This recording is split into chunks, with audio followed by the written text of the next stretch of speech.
વિદ્યાર્થી મિત્રો, good morning. આજે આપણે ઇંગ્લિશમાં ઇનડાયરેક્ટ સ્પીચ એનો પાર્ટ 2 જોઈશું. લાસ્ટ લેક્ચરમાં આપણે સેન્ટેન્સના types, assertive, interrogative, imperative, exclamatory આ સેન્ટેન્સના ટાઈપ પ્રમાણે, સેન્ટેન્સના પ્રકાર પ્રમાણે જે રિપોર્ટેડ વર્બ અને કંજક્શનમાં જે ફેરફાર થતા હતા એ આપણે લાસ્ટ લેક્ચરમાં જોયું. હવે વાક્યનો પ્રકાર ગમે તે હોય, ચાહે એસર્ટિવ હોય, ઇન્ટ્રોગેટિવ હોય, ઇમ્પરેટિવ હોય કે એક્સક્લેમેટરી હોય, પણ કેટલાક ફેરફાર એ દરેકમાં સમાન રીતે લાગુ પડે છે. દાખલા તરીકે સર્વનામમાં ફેરફાર, તો એ વાક્યનો પ્રકાર પ્રશ્નાર્થ હોય, વિધાન હોય કે આજ્ઞાર્થ હોય કે ઉદ્ગાર હોય, ગમે તે પ્રકારનું વાક્ય હોય, સર્વનામમાં ફેરફાર થાય જ. એટલે આ સમાન રીતે આ ગમે તે પ્રકારનું વાક્ય હોય, સર્વનામમાં ફેરફાર થાય જ. એટલે હવે જે આપણે ફેરફાર જોઈએ છે, સર્વનામમાં ફેરફાર, ટેન્સમાં ફેરફાર અને સ્થળદર્શક, સમયદર્શક શબ્દોમાં ફેરફાર, આ જે 3 પ્રકારના ફેરફાર છે એ દરેક પ્રકારના વાક્યમાં એ નિયમ લાગુ પડે છે. એ હવે આપણે જોઈએ સર્વનામમાં ફેરફાર. હવે આપણે સર્વનામમાં કેવી રીતે ફેરફાર કરીએ છીએ? રિપોર્ટેડ સ્પીચમાં આવતા પ્રથમ પુરુષના સર્વનામો. હવે આપણને ખબર છે પ્રથમ પુરુષના સર્વનામો એટલે આઈ કે વી. કયા છે? બે. આઈ, વી આ પ્રથમ પુરુષના સર્વનામ છે. એટલે આઈ જોડે મી, માય, પછી વી જોડે અસ, અવર, આઈનું માઇન, વીનું અવર્સ, આઈનું માયસેલ્ફ, વીનું અવરસેલ્સ. આ બધા જ પ્રથમ પુરુષ એકવચન અને બહુવચન એટલે કે પ્રથમ પુરુષના સર્વનામ છે.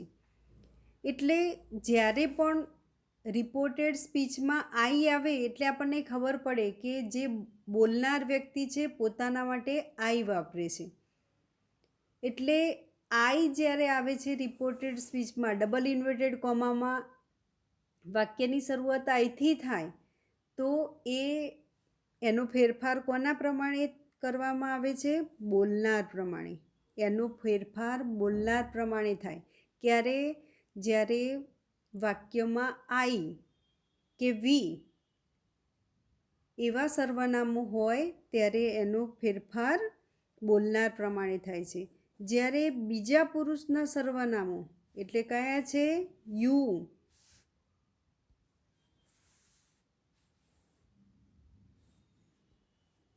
યોર, યોર્સ કે યોરસેલ્વ્સ. આ આપણે ક્યારે યુ કહીએ? જે સાંભળનાર વ્યક્તિ છે એના માટે આપણે યુ વાપરીએ છીએ.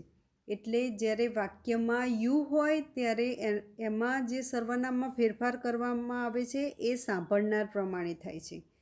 એટલે આ બે નિયમ યાદ રાખવાના. સર્વનામમાં ફેરફાર, રિપોર્ટેડ સ્પીચ છે એમાં એક વ્યક્તિ બોલનાર છે, બીજી સાંભળનાર છે.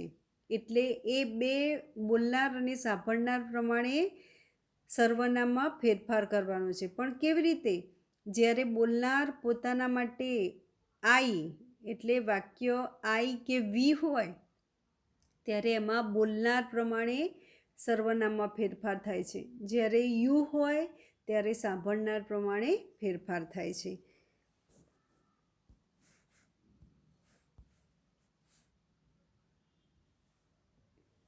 જો હવે બોલનાર પોતાના માટે આઈ વાપરે છે એટલે બોલનાર પુરુષ હોય તો આપણે સર્વનામમાં શું ફેરફાર કરવાનું છે? હી મૂકવાનું છે. એટલે અહીંયા આઈનું હી થઈ જાય તો મીનું હિમ થાય અને માયનું હીઝ. હવે બોલનાર સ્ત્રી છે તો આઈ જે આપ્યું છે સર્વનામ એ શેના પ્રમાણે સ્ત્રી છે માટે શી એવો ફેરફાર થશે. એમાં મીનું હર થશે કારણ કે શી છે એટલે એનું હર થાય અને માયનું પણ હર થશે. હવે એ જ રીતે વી છે. જો બોલનાર આઈ એ એક વચન હોય, પુરુષ કે સ્ત્રી એક વચન હોય તો હી કે શી થાય, પણ બોલનાર વી છે તો એનું દે થશે. અસ તો એનું ધેમ અને અવર છે તો એનું ધેર થશે. એટલે આ બોલનાર પ્રમાણેના ફેરફાર છે આઈ વી. હવે આપણે સર્વનામમાં કેવી રીતે ફેરફાર કરીશું એ આપણે એક્ઝામ્પલ દ્વારા સમજીશું. અહીંયા જુઓ, રાજ સેઝ ટુ જય આઈ ટુક યોર પેન. હવે એક નિયમ એવો છે કે જ્યારે રિપોર્ટેડ વર્બ, આપણે સેડ ટુ ને બધા રિપોર્ટેડ વર્બ કહેવાય, સેલ સે એ રિપોર્ટેડ વર્બ કહેવાય. તો રિપોર્ટેડ વર્બ પ્રેઝન્ટ ટેન્સમાં હોય તો અંદર આપણે ફક્ત સર્વનામમાં જ ફેરફાર કરીએ છીએ. એટલે જુઓ અહીંયા રાજ સેઝનું ટેલ્સ થઈ ગયું, જય ધેટ કંજક્શન તરીકે એસર્ટિવ સેન્ટેન્સ છે એટલે ધેટ. હવે અહીંયા આઈ છે તો આઈ કોના માટે વપરાયું છે? અહીંયા રાજ માટે. રાજ માટે આઈ વપરાયું છે તો રાજ એ બોય છે એટલે આપણે આઈને બદલે હી મૂકીશું. ટૂક યોર, આઈ ટૂક યોર પેન એટલે હી ટૂક હીઝ પેન.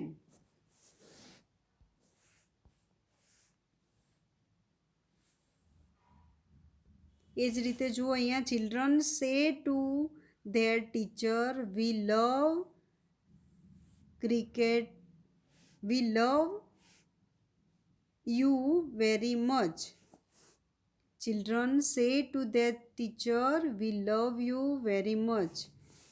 અહીંયા પણ તમે જુઓ કે સે ટુ છે એટલે અહીંયા ભૂતકાળ હોય તો જ અંદર ટેન્સમાં ફેરફાર થાય રિપોર્ટેડ સ્પીચમાં, પણ અહીંયા પ્રેઝન્ટ ટેન્સમાં છે એટલે ફક્ત સર્વનામમાં ફેરફાર થશે. અહીંયા વી કોના માટે વપરાયું છે? ચિલ્ડ્રન માટે એટલે વીનું ધે થઈ જશે. લવ, વી લવ યુ એટલે children tell their teacher they love her. અહીંયા ગમે તે ટીચર છે એટલે ગમે તે એના માટે વાપરી શકીએ આપણે. શી પણ લઈ શકીએ કે હી પણ લઈ શકીએ. વેરી મચ એટલે ખ્યાલ આવ્યો કે આપણે બોલનાર વ્યક્તિ માટે જે અંદર આઈ છે તો બોલનાર પ્રમાણેનો ફેરફાર થાય, અહીંયા વી છે તો બોલનાર પ્રમાણે થાય. એવી જ રીતે યુ હોય, જો અહીંયા you will say to me I don't like you and your rowdy friends. અહીંયા વિલ સે છે એટલે ટેન્સમાં ફેરફાર થશે નહીં. You will tell me that you do not, કારણ કે અહીંયા આઈ યુ માટે વપરાયું છે એટલે you do not like me and my rowdy friends.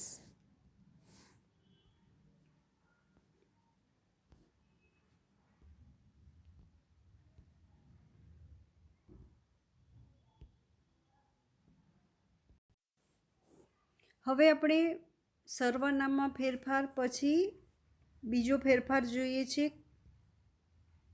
ટેન્સમાં ફેરફાર એટલે કે કાળમાં ફેરફાર. એમ ઇઝ આર, આ જે ટુ બીના રૂપ છે પ્રેઝન્ટ ટેન્સ બતાવે એટલે કે વર્તમાન કાળ, તો એનું વોઝ વેર થાય.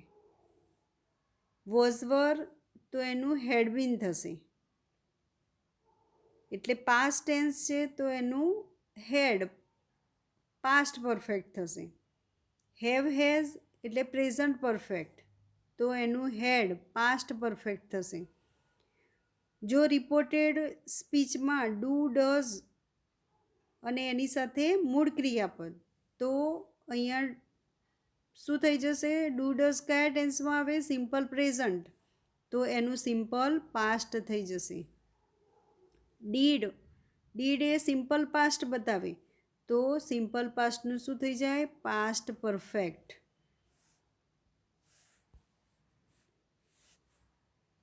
હવે રિપોર્ટેડ સ્પીચમાં ડુ નોટ કે ડઝ નોટનો ઉપયોગ હોય તો એનું ડીડ નોટ થઈ જાય. સેલ કે વિલ હોય તો એનું વુડ થાય. એટલે કેન તો એનું કુડ થાય. મે તો માઇટ. એટલે ટૂંકમાં આપણે જે પણ રિપોર્ટેડ સ્પીચમાં જે વર્બ આપેલા છે એ પ્રેઝન્ટમાં હોય તો આપણે એનું પાસ્ટ કરવાનું છે. એટલે આ એના નિયમો છે. હવે એ જ રીતે જો આપણે ટેન્સની રીતે વાત કરીએ તો સાદા વર્તમાનકાળનું સાદો ભૂતકાળ થાય. ચાલુ વર્તમાનકાળ હોય તો એનું ચાલુ ભૂતકાળ થાય. પૂર્ણ વર્તમાનકાળનું પૂર્ણ ભૂતકાળ થાય. પૂર્ણ વર્તમાનકાળનું પૂર્ણ ભૂતકાળ થાય અને સાદા ભૂતકાળનું પણ પૂર્ણ ભૂતકાળ થાય. પછી ચાલુ વર્તમાનકાળ છે તો એનું ચાલુ ભૂતકાળ થશે અને ચાલુ ભૂતકાળનું ચાલુ પૂર્ણ ભૂતકાળ થશે. અને પૂર્ણ ભૂતકાળ હોય તો એમાં કોઈ ફેરફાર થતો નથી. હવે એક નિયમ એ છે કે ટેન્સમાં ક્યારે ફેરફાર ન થાય. બરાબર, આગળ આપણે સર્વનામમાં ફેરફારમાં જોયું કે એમાં સે, સેઝ, વિલ સે આવા બધા રિપોર્ટેડ વર્બ આપેલા હતા. બરાબર, જ્યારે રિપોર્ટેડ વર્બ આ પ્રમાણે હોય, સે કે સેઝ કે વિલ સે, સેલ સે, ત્યારે આ વર્તમાનકાળ અને ભવિષ્યકાળ બતાવે. આ બધા વર્બ છે શું બતાવે? વર્તમાનકાળ કે ભવિષ્યકાળ. એટલે જ્યારે રિપોર્ટેડ વર્બ વર્તમાનકાળ કે ભવિષ્યકાળમાં હોય ત્યારે રિપોર્ટેડ વર્બમાં જે રિપોર્ટેડ સ્પીચ છે ડબલ ઇન્વર્ટેડ કોમામાં એમાં ટેન્સમાં ફેરફાર થાય નહીં. આ પહેલો જો અહીંયા આપણે એ જ જોઈએ છે કે ટેન્સમાં ક્યારે ફેરફાર ન થાય? જ્યારે રિપોર્ટેડ વર્બ વર્તમાનકાળ કે ભવિષ્યકાળ એ બંને ટેન્સમાં હોય ત્યારે રિપોર્ટેડ સ્પીચમાં જે વર્બ આપેલું હોય એમાં ફેરફાર થતો નથી. પછી એમાં બીજો નિયમ છે કે રિપોર્ટેડ સ્પીચ કોને કહેવાય? જે ડબલ ઇન્વર્ટેડ કોમામાં આપેલી હોય. અહીંયા જે વાક્ય આપેલું હોય એને રિપોર્ટેડ સ્પીચ કહેવાય. તો રિપોર્ટેડ સ્પીચમાં જે વાક્ય આપેલું છે એ સનાતન સત્ય બાબત હોય કે કોઈ ગાણિતિક સત્ય હોય કે ભૌગોલિક સત્ય હોય. બરાબર, સનાતન સત્ય બાબત હોય કે કોઈ પણ નિયમ હોય, ગણિત કે વિજ્ઞાનનો નિયમ હોય, કોઈ ભૌગોલિક સત્ય હોય, ત્યારે જે રિપોર્ટેડ સ્પીચમાં જે અહીં વાક્ય આપેલું છે એમાં ફેરફાર થાય નહીં. રિપોર્ટેડ સ્પીચમાં આપેલું વાક્ય કહેવત અથવા કોઈ મહાન પુરુષનું કથન હોય ત્યારે પણ સ્પીચમાં કોઈ ફેરફાર થતો નથી. અને ઉપરના જે નિયમો છે એ પ્રમાણે હોય તો શું કરવાનું? અવતરણ ચિહ્નો જે આપેલા છે દૂર કરવાના અને ધેટથી વાક્યને જોડી દેવાનું. એટલે આપણે જો ઉદાહરણ તરીકે જોઈએ, Morari Bapu sad to us we all are equal. જો અહીંયા સેડ ટુનું ટોલ્ડ થઈ જશે. એસર્ટિવ સેન્ટેન્સ છે, વિધાન વાક્ય, એટલે ટોલ્ડ થઈ જશે. અને કંજક્શન તરીકે ધેટ મુકાશે. અહીંયા જે ડબલ ઇન્વર્ટેડ કોમા આપેલા છે તે નીકળી જશે. જો અહીંયા વાક્ય ધેટ પછી ડબલ ઇન્વર્ટેડ કોમા નીકળી ગયા છે અને વાક્ય એના એ જ મૂકી દેવાનું, વી ઓલ આર ઇક્વલ.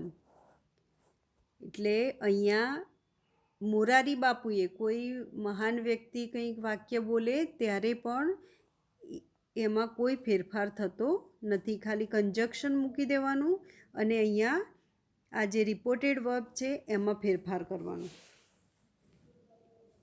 પછી જો સેકન્ડ સેન્ટેન્સ કે અહીંયા સિમ્પલ પ્રેઝન્ટમાં આપેલું છે વર્બ, તો જ્યારે સિમ્પલ પ્રેઝન્ટમાં આપેલું હોય ત્યારે ફક્ત સર્વનામમાં ફેરફાર થાય. એટલે અહીંયા જો સર્વનામમાં ફેરફાર થયો છે, બાકી ટેન્સમાં ફેરફાર થયો નથી. The teacher said to students, the earth moves round the sun.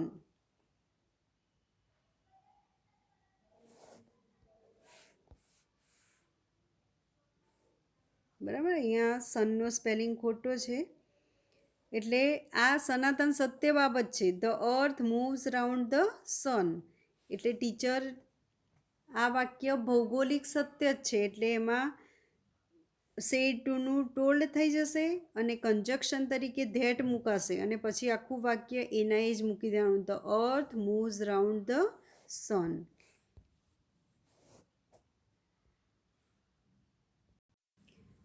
હવે આપણે અહીંયા એવા કેટલાક સેન્ટેન્સ આપેલા છે કે જેમાં આપણે ટેન્સમાં ફેરફાર કરીએ છીએ, અને ટેન્સમાં ફેરફાર ક્યારે થાય? જ્યારે જે રિપોર્ટેડ વર્બ છે તે ભૂતકાળમાં આપેલું હોય ત્યારે. તમે જુઓ અહીંયા ધ ટીચર સેડ ટુ, બરાબર, અહીંયા પણ રીચા સેડ ટુ.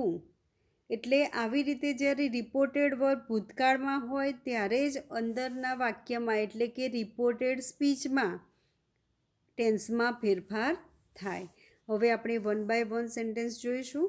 એટલે અહીંયા જુઓ સેડ ટુ છે તો એસર્ટિવ સેન્ટેન્સ છે, તો એનું ટોલ્ડ થઈ ગયું, કંજક્શન તરીકે ધેટ મુકાયું.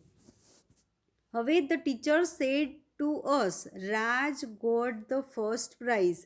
હવે જુઓ ટીચર અસ, આ લિસનર છે અસ, એને કહે છે, પણ અહીંયા બોલનાર કે સાંભળનાર એ બંનેમાંથી કોઈના માટેની વાત નથી. અહીંયા ત્રીજી વ્યક્તિની વાત છે, રાજ. એટલે જે સર્વનામ છે એમાં કોઈ ફેરફાર થશે નહીં, એટલે અહીંયા સર્વનામ રાજ જ આવશે. ગોટ એટલે સિમ્પલ પાસ્ટ ટેન્સ છે, તો એનું પાસ્ટ પરફેક્ટ થઈ જશે, હેડ ગોટ ધ ફર્સ્ટ પ્રાઇઝ. એમાં કોઈ ફેરફાર થશે નહીં, એટલે રાજ એ સર્વનામ નામ એમના એમ જ રહ્યું. ગોટ પાસ્ટ ટેન્સ છે, સિમ્પલ પાસ્ટ, તો એનું પાસ્ટ પરફેક્ટ થશે, એટલે હેડ ગોટ થઈ ગયું. બરાબર, એટલે ટેન્સમાં ફેરફાર થયો. હવે Richa said to Riya, Priya does not study seriously. જો રીચા અને રિયા બંનેની વાત છે, પણ બંનેમાંથી કોઈની વાત નથી, અહીંયા વાત છે પ્રિયાની. એટલે જ્યારે ત્રીજી વ્યક્તિની વાત હોય ત્યારે એમાં કોઈ ફેરફાર થાય નહીં. એટલે સેડ ટુનું ટોલ્ડ થયું, કંજક્શન તરીકે ધેટ મૂક્યું. પ્રિયા વિશેની વાત છે તો પ્રિયાને એમને એમ જ મૂક્યું, ડઝ નોટનું ડીડ નોટ થશે, બાકી કોઈ બીજા ફેરફાર થતા નથી. Ravindra Jadeja said I love cricket. તો જુઓ, હવે આપણે આ ફર્સ્ટ અને સેકન્ડ સેન્ટેન્સ જોયું, એમાં જે બોલનાર કે સાંભળનાર એ વ્યક્તિ રિપોર્ટેડ સ્પીચમાં નથી, બરાબર, પણ અહીંયા રવિન્દ્ર જાડેજા એ પોતાના માટે જ કહે છે આઈ લવ ક્રિકેટ. એટલે આઈ રવિન્દ્ર જાડેજા એના માટે કહે છે, એટલે રવિન્દ્ર જાડેજા હી છે, તો અહીંયા હી સર્વનામમાં ફેરફાર શું થશે? હી. રવિન્દ્ર જાડેજા સેડ, અહીંયા સાંભળનાર નથી એટલે સેડનું સેડ જ રહેશે, ટોલ્ડ થશે નહીં. સેડ કંજક્શન તરીકે ધેટ મુકાશે. આઈનું હી. લવ એ પ્રેઝન્ટ ટેન્સ છે, તો એનું પાસ્ટ થશે લવ્ડ ક્રિકેટ. એટલે ખ્યાલ આવી ગયો વન બાય વન. સર્વનામમાં પણ ફેરફાર થાય, ટેન્સમાં પણ ફેરફાર થયો.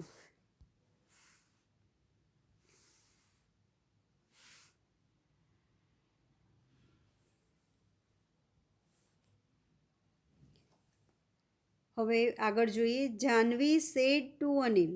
સેડ ટુનું ટોલ્ડ થઈ ગયું, કંજક્શન તરીકે ધેટ મૂકાયું. ખુશી ઇઝ વર્કિંગ હાર્ડ. અહીંયા પણ જાહ્નવી અને અનિલ એ બંને સિવાય અહીંયા ત્રીજી જ વ્યક્તિની વાત છે, ખુશીની, એટલે એમાં કશો ફેરફાર થશે નહીં. ઇઝ વર્કિંગનું વોઝ વર્કિંગ થઈ જશે. Reporter said mister Anil Ambani has a costly car. Reporter said that. Reporter Anil Ambani વિશે વાત કરે છે એટલે એમાં કંઈ ફેરફાર થશે નહીં. હેઝનું હેડ થઈ જશે. A costly car.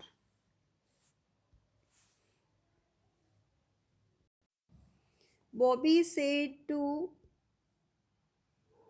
Sanjana some boys were playing there. Said ટુનું ટોલ્ડ થઈ ગયું. કંજક્શન તરીકે ધેટ આવ્યું. અહીંયા બોબી અને સંજના એ બંને સિવાય ત્રીજા સમ બોયઝ ત્રીજી વ્યક્તિની વાત છે એટલે સમ બોયઝ એમના એમ જ રહેશે. અહીંયા જો વેર પ્લેઇંગ એ ચાલુ ભૂતકાળ છે તો એનું ચાલુ પૂર્ણ ભૂતકાળ થશે. હેડ બીન પ્લેઇંગ ધેર. એટલે આ રીતે આપણે ટેન્સમાં ફેરફાર જોયા. હવે જે આગળનો ફેરફાર આવશે સ્થળ દર્શક સમય દર્શક શબ્દોમાં ફેરફાર, એ આપણે હવે નેક્સ્ટ લેક્ચરમાં જોઈશું.